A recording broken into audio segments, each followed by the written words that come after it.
नमस्कार, मैं हूँ मीनू चतुर्वेदी और कुछ हम कहें कुछ तुम में आपका स्वागत है। सबसे पहले आप सभी को तुलसी विवाह की बहुत बहुत बधाई। तुलसी विवाह जो होता है वो कार्तिक शुक्ल एकादशी को मनाया जाता है और ये पूरे ही हमारे भारत में बहुत अच्छे से सेलिब्रेट किया जाता है। इस दिन हम लोग देखिए तुलसी माता की पूजा करते हैं, इनका विवाह होता है और आज से कहते हैं इसको देव उठनी एकादशी भी कहते हैं। और आज से कहते हैं कि हमारे जो भी देव हैं सारे उठ जाते हैं और उसके बाद में क्या होता है, जितने भी मांगलिक कार्य होते हैं, चाहे वो कोई भी हो, शादी से रिलेटेड हो या कुछ भी जो हमारे जो धार्मिक कार्य होते हैं और जो घर में रीति रिवाज होते हैं, बहुत सारे ऐसे प्रोग्राम होते हैं, वो सब शुरू हो जाते हैं। और आज के दिन सबसे ज़्यादा विवाह का जो मुहूर्त होता है वो सबसे दिन तुलसी विवाह के वाले दिन से ही शुरू हो जाता है। और कहते हैं कि किसी को भी कोई शादी में अड़चन आ रही हो और कोई मुहूर्त नहीं निकल पाया हो तो इस दिन जो है आप निसंकोच जो है बिना किसी परेशानी के तुलसी विवाह से आप वो तिथि निकाल देते हैं। पंडित लोग भी, पुरोहित जो लोग होते हैं वो भी आज के दिन की तिथि को निकाल देते हैं। तो देखिए तुलसी विवाह जो होता है ये हमारे जो तुलसी माता होती हैं ये हमारे जीवन में बहुत महत्व रखती हैं। और ये जो कार्तिक का जो पूरा मास होता है ना, ये क्या होता है, ये पर्वों को एक तरह से समर्पित होता है। इसमें हम नेचर से रिलेटेड, प्रकृति से रिलेटेड भी बहुत सारी चीज़ें होती हैं जिनको कि हम जोड़ कर जो क्या करते हैं, हम अपने सामंजस्य स्थापित करते हैं। मनुष्य और नेचर का आपस में एक मिलन होता है, चाहे पशु पक्षी हो, पेड़ पौधे हों। इस महीने में बहुत सारे ऐसे प्रोग्राम होते हैं, बहुत सारे ऐसे धार्मिक कार्य होते हैं जिसमें कि हम इन दोनों को सम्मिलित करते हैं। तो देखिए इसकी वृंदा, इनका नाम था तुलसी जी का। इससे पहले तुलसी तो इनका नाम बाद में पड़ा। तो मैंने एक वीडियो आपको लोगों को पहले भी डाला था, इससे पहले जो तुलसी विवाह आया था। तो मेरे जितने भी सब्सक्राइबर नए हैं उन्होंने नहीं देखा हो तो मैं कहना चाहती हूँ कि वो लोग वो सब्सक्राइब करें तो वो भी देख सकते हैं।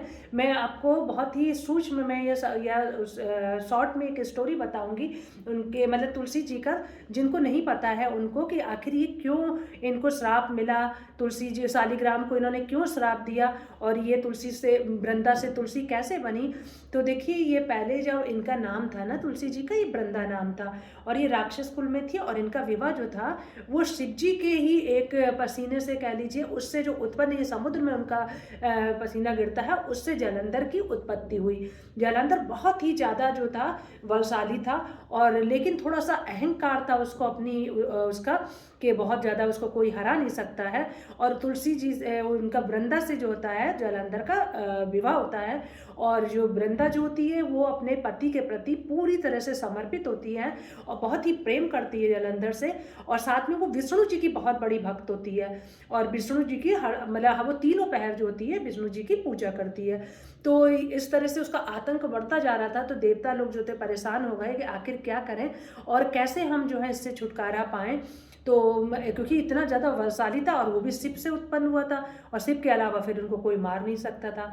तो सारे भगवान जो होते हैं वो गए विष्णु जी के पास में और पूछा कि इसका उपाय बताइए। तो उन्होंने कहा कि इसका उपाय बस यही है कि आप शिव जी के पास में जाइए, भोलेनाथ ही इसका उपाय बताएंगे। तो सृष्टि का देखिए, जब भी कोई चीज़ किसी भी चीज़ का बहुत ज़्यादा वो हो जाता है, आताई हो जाती है, मतलब बहुत ज़्यादा बढ़ जाता है, तो जो ईश्वर रूपी जो हमारे शक्तियाँ हैं उनको इनका संहार करने के लिए आना ही पड़ता है। तो क्या हुआ कि फिर शिव जी तैयार हो गए उनको युद्ध करने के लिए। जलंधर को उन्होंने ललकारा तो जलंधर ने कभी भी किसी की ललकार को अनसुना नहीं किया था, चाहे वो साक्षात ईश्वर ही क्यों ना हो। तो वो लड़ने के लिए जाने लगा। तो जो वृंदा जो थी वो बहुत बड़ी सती मतलब स्त्री थी। उसने सोचा कि जब तक मेरा पति जाएगा, और युद्ध किससे है, देवों के देव महादेव से है। तो उसने कहा कि जब तक वो युद्ध करेंगे तब तक मैं पूजा में बैठी रहूँगी। तो अब वो पूजा में बैठ जाती है। इधर जो जलंधर जो होता है वो जाता है युद्ध करने के लिए। तो युद्ध भूमि में जब वो कर रहा होता है तो देखते हैं कि किसी तरह से, क्योंकि भाई वो उत्पत्ति उसकी किससे हुई थी, शिव से ही तो हुई थी ना, शिव से के ही पसीने से हुई थी। तो क्या करते हैं कि उसमें विष्णु जी जो होते हैं सब पहुंचते हैं कि ऐसे तो वो हारेगा नहीं, क्या उपाय किया जाए। तो उपाय किया जाता है कि विष्णु की वो भक्त होती है वृंदा, तो वृंदा के सामने वो जो होते हैं जलंधर का रूप लेके प्रकट हो जाते हैं। उस समय क्या होती है, हमारी ये जो तुलसी महारानी जो कि वृंदा थी वो उस समय पूजा कर रही होती हैं। वो पूजा से अपना उठकर उनको लगता है कि उसके पति आ गए और वो उनके चरण छू लेती हैं। अब उनका सतीत्व इतना ज़्यादा होता है कि स्वयं ईश्वर को अपने असली भेष में आना पड़ता है, और जैसे ही वो असली भेष में आते हैं और उनको देख के, चाहे वो भगवान हो, लेकिन जो होते हैं ना, एक साधारण स्त्री भी होती है जो कि अपने पति से अटूट प्रेम करती है, तो वो भगवान को भी ललकार दे सकती है। तो वो क्या करती है कि उनको श्राप दे देती है कि आपने मुझसे छल किया तो आप पत्थर के बन जाओ। तो क्योंकि ये श्राप दिया है, ईश्वर को सहस्त्र स्वीकार करना पड़ता है। वो शालिग्राम, तब से उनका नाम, वो पत्थर के बन जाते हैं, तब से हम लोग उसको शालिग्राम के नाम से जानते हैं। और फिर वो मतलब बनने से पहले वृंदा जो होती है वो दुखी हो जाती है, तो वो क्या करती है कि अपने को सती कर लेती है। वो खुद भी मृत्यु में, मतलब अपनी मृत्यु प्राप्त हो जाती है उसको। तो उसको जो विष्णु भगवान होते हैं उसकी तपस्या से बहुत प्रसन्न होते हैं, क्योंकि बहुत बड़ी भक्त होती है। तो वो ये कहते हैं कि तुम जहाँ, वो जो मरी होती है ना जहाँ पर, वहाँ उसकी राख से जो होता है एक पौधा निकल आता है। इतना ज़्यादा उसका मतलब इतनी तपस्या उसने की होती है ना। तो उसमें क्या होता है कि फिर भगवान विष्णु कहते हैं कि जब तुम अगला जन्म लोगी तो तुमको जो हर घर घर में तुलसी होगी, जहाँ जहाँ तुलसी होगी, और मेरी पूजा में यदि तुलसी नहीं होगी तो मैं उस पूजा को स्वीकार नहीं करूँगा। और मैं उस जन्म में शालिग्राम के साथ में जब तुम्हारा नाम तुलसी रखा जाएगा और हमारा विवाह जो होगा वो पूरी धरती के लोगों के लिए बहुत ही खुशियाँ लेकर आएगा और सुखद अनुभूति देगा। तो देखिए हमारी पृथ्वी पर तब से तुलसी माता है। और कहा जाता है कि नेपाल में गंडक जो नदी है वहाँ पर इनकी तुलसी जी की अभी भी देखा जा सकता है, उनकी उत्पत्ति वहाँ से हुई थी। और जो नदी है वहाँ पर, और नदी और तुलसी जो है हमेशा हर युग में, नदियाँ और तुलसी जी जो है हमेशा ये हर युग में रहेंगी। तो ऐसी हमारी माता तुलसी की कहानी है। और इस दिन जो होता है विवाह उत्सव करते हैं जो हम, इसमें क्या करते हैं, हम अपना पहले से ही शुरू कर देते हैं। दीपावली वाले दिन से ही हम इनकी पूजा पाठ शुरू कर देते हैं। इनको चुनरी उड़ाते हैं, इनको बहुत अच्छे से हम लोग सुहाग का सामान रखते हैं। और विवाह उत्सव जिस दिन होता है, देवउठनी एकादशी होती है, उस दिन हम लोग इसकी फेरी लेते हैं। आप 108 फेरी ले लीजिए, 32 लेते हैं। तो हमारे सोसाइटी में भी इसको बहुत अच्छे से सेलिब्रेट किया गया, सबने बहुत अच्छे से मनाया, सब लोग इकट्ठा हुए और सुहाग का सामान लेके आते हैं। आप ज़्यादा नहीं हो तो आप बिंदी का पत्ता है, चूड़ी चढ़ा दीजिए, बिंदी का पत्ता रख दीजिए और इन पर चुनरी चढ़ाई जाती है।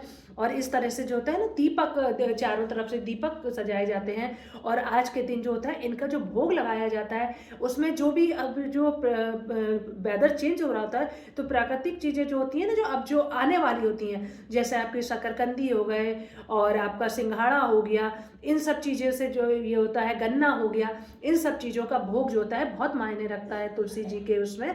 तो मैंने भी बहुत सारी चीज़ें ऐसे बनाई, शकरकंदी का हलवा बनाया।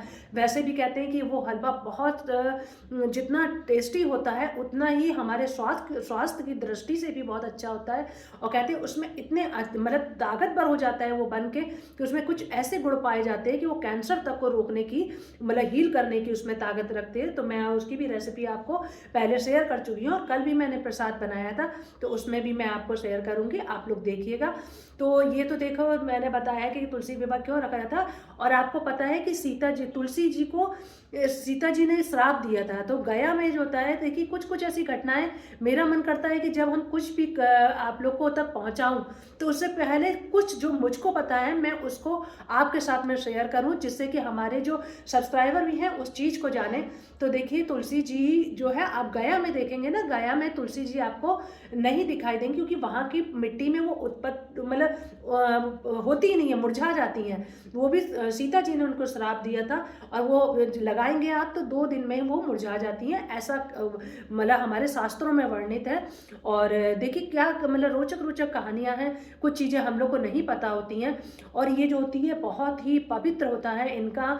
जहाँ पर भी हम तुलसी को रखें हमको इस बात का ध्यान रखना चाहिए कि वहाँ जूते चप्पल ना हो, झाड़ू वगैरह बिल्कुल नज़दीक में ना पड़ी हो, पोछा ना पड़ा हो, बिल्कुल साफ़ सुथरी जगह हो। आप सुबह दीपक जलाइए। जलाइए, शाम को दीपक जलाइए, कुछ मीठे का भोग लगा दीजिए। और इसके ऊपर बहुत सारे लोग होते हैं जो ध्यान नहीं देते हैं, पान थूक दिया या इस तरह से थूक वगैरह, इनसे कि देखिए ये हम लोग के धार्मिक सिंबल है, इनको ना बहुत हमें केयर करनी होती है और इन तभी ये फलीभूत होती हैं बहुत अच्छे से, और हमको अच्छा जो भी होता है उसका अच्छा रिजल्ट प्राप्त होता है। तो इनका हमको ध्यान भी उतना रखना है। और देखिए तुलसी, अब सर्दी भी आ रही है तो इनको अब थोड़ी जब वेदर चेंज हो जाए तो आप इनको हल्का सा दुपट्टा उड़ा दीजिए। और हाँ, इसमें हल्दी आप डालिए, हल्दी डालने से इनकी पत्तियों में चमक पैदा होती है। और आप नमक भी डाल सकते हैं, नमक से क्या होता है कि इसके आसपास के जो कीटाणु होते हैं वो मरते हैं और वातावरण जो होता है शुद्ध होता है। तो देखिए मैंने छोटी छोटी सी आपको चीज़ें बताई और तुलसी विवाह से रिलेटेड। और देखिए बहुत अच्छा सा इनका श्रृंगार वगैरह होता है। और मेरे सोसाइटी में, मैं जिस अपार्टमेंट में रहती हूँ, बहुत ही सुंदर ढंग से वहाँ पर सेलिब्रेशन हुआ। हम सब लोग गए, कुछ गाने हुए, मैं अभी वीडियो डालती हूँ, आप लोग आनंद लीजिएगा। मतलब ऐसा लगता है कि जब हम इस तरह की चीज़ें देखते हैं तो लगता है कि हम उस युग में पहुँच गए हो। पर साक्षात ऐसा लग रहा था कि माता तुलसी की शालिग्राम जी से शादी हो रही है और हम सब लोग, कोई घर आती है, कोई सब मजाक कर रहे थे, कोई कह रहे थे कि मैं हम लोग शालिग्राम की तरफ से हैं, कुछ कह रहे थे जो पहले आ गए थे वो कह रहे थे हम घर आती हैं, आप लोग आइए, हम लोग आपका स्वागत करते हैं। तो मतलब ये सब चीज़ें हो रही थी और बहुत अच्छा लगा। और उसके बाद में आरती हुई, प्रसाद वितरण हुआ। और जहाँ मैं दूसरी सोसाइटी में रहती थी वहाँ जो कि मंगल था, तो वहाँ पर इस सोसाइटी में मैंने तुलसी विवाह का आनंद लिया। फिर वहाँ पर जाके मैंने सुंदरकांड में पार्टिसिपेट किया और बहुत ही अच्छा सा दिन गया। तो हे माता तुलसी, आप लोग हमारी बगिया में हमेशा खिलती रहे और अपनी कृपा दृष्टि हम सब के ऊपर बना के रखिए। तुलसी महारानी नमो नमो, हर की पटरानी नमो नमो, मेरी तुलसी मैया नमो नमो। चलिए अब आपको दिखाते हैं कि मैंने क्या क्या बनाया और क्या क्या चीज़ें करी और मेरे सोसाइटी में क्या क्या कैसे सेलिब्रेशन हुआ। चलिए अब आप उसका आनंद लीजिए। फिर देखिए मैंने शक्करकंदी मंगवाई थी क्योंकि इसमें इसका भोग लगता है, बहुत ही अच्छा भोग बनता है। तो सबसे पहले इसको छील लिया बहुत अच्छे से धो के, और इसको कच्चा ही मैंने बनाया था। फिर कद्दूकस करके देसी घी में इसको छौंक देते हैं और जब ये सॉफ्ट पड़ जाता है बिल्कुल, उसके बाद में क्या करते हैं, इसमें दूध डालते हैं और इलायची पाउडर, और आप शुगर पाउडर डाल दीजिए या ऐसी शुगर डाल दीजिए और बहुत ही अच्छा टेस्ट आता है। और जो दूध डालते हैं ना, इससे टेस्ट बहुत अच्छा लगता है और बहुत ही सोंधी सोंधी सी बनती है। और चीनी अपने टेस्ट के अकॉर्डिंग डाल दीजिए, इलायची पाउडर डाल दीजिए और फिर ड्राई फ्रूट से इसको आप सजा दीजिए, गार्निश कर दीजिए। बहुत ही बढ़िया है और ये जो होती है कैंसर को हील करने तक का काम करती है। और ये हमको अपनी रेगुलर, जो जैसे सर्दियाँ आ रही है ना, तो आप नियम बना लीजिए कि हफ्ते में 2 दिन खाना ही खाना है, अपने खाना है और अपने बच्चों को और परिवार को खिलाना है। बहुत ही अच्छी शक्तिशाली होती है, इसमें बहुत सारे ऐसे गुण पाए जाते हैं जो कई सारी बीमारियों को से लड़ने की ताकत देती है। और देखिए मूली की भुजिया बनाई, कहते हैं कि इस समय जो भी हरी हरी सब्जी है ना वो जरूर से बनाना चाहिए और बहुत ही बढ़िया बनती है। और बच्चों के लिए, और हस्बैंड वगैरह थोड़ा सा हरी सब्जी कम खाना पसंद करते हैं तो आलू की तो मस्ट है, बननी ही बननी है। तो दम आलू बनाए बढ़िया से। देखिए मेरी छोटी सिस्टर है नमिता, उसने वीडियो भेजा था, बहुत ही सुंदर चौक लगाया था उसने तुलसी जी का, और हमारे चतुर्वेदियों में इस तरह का लगता है। और थैंक यू नमिता। उसका देखिए मैंने अपनी सोसाइटी में, सॉरी पहले मैंने अपने घर में किया, जल्दी जल्दी टाइम की लग रहा था जैसे बहुत कमी पड़ गई हो, फटाफट, क्योंकि 4 बजे से प्रोग्राम मेरी सोसाइटी में था, 6 बजे तक, फिर मुझे दूसरे अपार्टमेंट में जाना था सुंदरकांड में। तो जल्दी जल्दी मैंने कैंडल्स लगाई, भोग मैंने सुबह ही सब तैयारी करके रख दी थी। जितने भी ऋतु फल थे, सिंघाड़ा था, आंवला था, गन्ना था और केला था, ये सब चीज़ों का, पूड़ी, और पूड़ी हो गई आपका, हलवा हो गया, दोनों सब्जियां हो गई, पंचामृत हो गया, वो बाद में मैंने बनाया था। फिर मैं अपनी सोसाइटी में आई, यहाँ पर पहले आंटियों ने जितनी भी तुलसी जी से रिलेटेड गाने थे बहुत ही अच्छे से गाए, और इतनी अच्छी है सारी आंटियाँ, मुझे बहुत प्यार करती है। उनको ये पता था कि मीनू की तबीयत ठीक नहीं है, तो उन्होंने मुझको कहा कि ढोलक आज तुम नहीं बजाओगी, पंडित जी ने ढोलक बजाई और मुझको पूरा सपोर्ट देकर बैठाला कि तुम आराम से बैठो, और बहुत ही सहयोग करती हैं। और इन लोगों का सानिध्य ना मुझे बहुत अच्छा लगता है, इन सबसे कुछ ना कुछ सीखने का मौका मिलता है। ऐसे ही प्यार करती हैं ना अपने, जैसे अपने सगे बच्चों जैसा प्यार करती हैं, क्योंकि इसमें मैं सबसे छोटी हूँ, इसमें मुझे बहुत अच्छा लगता है, बहुत दुलार मिलता है आंटियों का। और सब बहुत ही अच्छा, सबकी आवाज़ बहुत अच्छी है, किसी के अंदर कोई चीज़ अच्छी है, किसी के, सबसे कुछ ना कुछ सीखने का मौका मिलता है। और इसी तरह से देखिए हम लोगों ने बहुत अच्छा से ये सब संपन्न किया और बहुत ही बढ़िया से गाना गाया। और मौसम तो ये कितना बढ़िया हो रहा था ना, और जब हम लोग इस तरह के प्रोग्राम करते हैं ना तो इतना आनंद आता है। और देखिए कितना सुंदर तुलसी माता माता का श्रृंगार किया गया है और चारों तरफ दीपक लगाए गए हैं, चौक बनाया गया है। सब लोगों ने सुहाग का सामान सजाया, आरती हुई, लोग साड़ियाँ लेके गए थे तुलसी जी पे चढ़ाने के लिए शालिग्राम भाई। और बड़ी वो हो रहा था, जब शुरू में हम लोग जो पहले पहुंच गए थे तब वो सब लोग कह रहे थे चलिए हम लोग घर आती हैं, जो बाद में आ रहे थे उनको कहा भाई आप लोग घर आती हैं, और एक दूसरे का स्वागत किया जा रहा था। ऐसा लग रहा था वाकई में हम लोग तुलसी और शालिग्राम जी के विवाह में आए हों। तो आंटी ने बोला बेटा तुम भी परिक्रमा करो, मैं वीडियो तुम्हारा बना देती हूँ।